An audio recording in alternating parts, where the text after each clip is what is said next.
बिहार की राजनीति हमेशा से ही देश में चर्चा का केंद्र रही है। इस राज्य को अक्सर गठबंधन राजनीति की प्रयोगशाला भी कहा जाता है, जहां अलग अलग दल समय समय पर नए समीकरण बनाते और तोड़ते रहे हैं। पिछले कई दशकों में यहां राष्ट्रीय Janata Dal (RJD), Janata Dal United (JDU) और भारतीय जनता पार्टी जैसे दलों के बीच राजनीतिक मुकाबला देखने को मिलता रहा है। इन्हीं राजनीतिक उतार चढ़ावों के बीच एक नाम पिछले लगभग 2 दशकों से बिहार की राजनीति के केंद्र में रहा है, नीतीश कुमार। उन्हें अक्सर सुशासन बाबू के नाम से जाना जाता है और उन्होंने कई बार मुख्यमंत्री के रूप में राज्य की कमान संभाली है। हाल के दिनों में राजनीतिक गलियारों में यह चर्चा तेज हो गई है कि नीतीश कुमार राज्य की सक्रिय राजनीति से धीरे धीरे दूरी बना सकते हैं। कुछ रिपोर्टों के अनुसार वे राष्ट्रीय राजनीति में बड़ी भूमिका निभाने या राज्यसभा की राजनीति में जाने पर विचार कर सकते हैं। हालांकि इस संबंध में आधिकारिक पुष्टि का इंतजार है।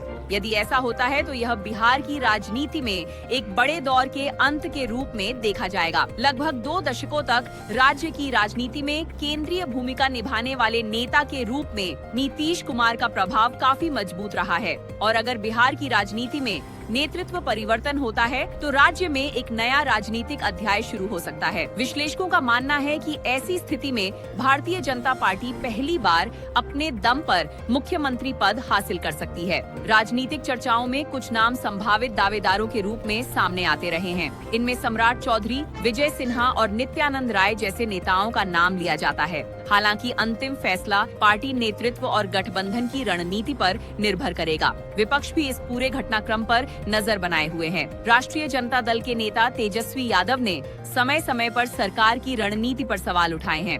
वहीं जेडीयू के भीतर भी राजनीतिक भविष्य को लेकर चर्चाएं जारी हैं और अगर नेतृत्व में बदलाव होता है तो यह बिहार की राजनीति में नए समीकरण और नई रणनीतियों को जन्म दे सकता है। वही अगली बड़ी खबर, मिडिल ईस्ट तनाव के चलते एलपीजी की कीमतों में देखने को मिल सकती है बढ़ोतरी।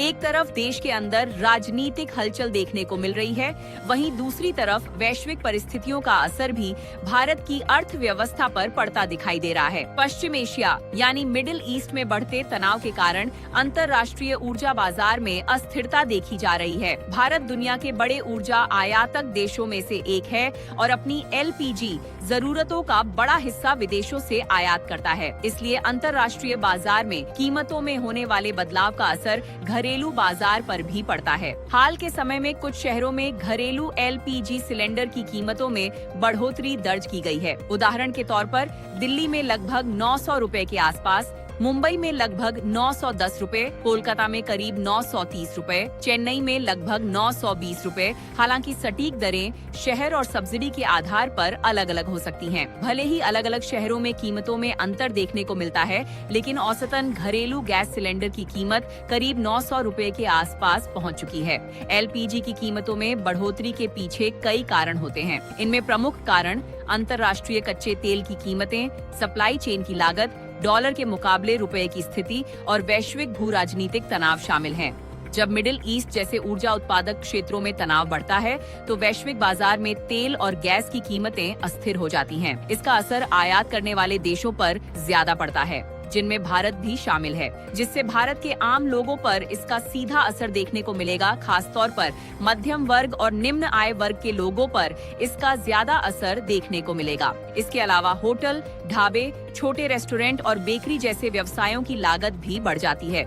इसका असर आगे चलकर खाने पीने की चीजों की कीमतों पर भी दिखाई दे सकता है। सरकार और तेल कंपनियां समय समय पर कीमतों की समीक्षा करती रहती हैं और जरूरत पड़ने पर राहत देने के उपाय भी किए जा सकते हैं। भारत में आज के दौर में राजनीति और वैश्विक परिस्थितियां इतनी तेजी से बदल रही हैं कि उनका असर सीधे आम लोगों के जीवन पर दिखाई देने लगा है।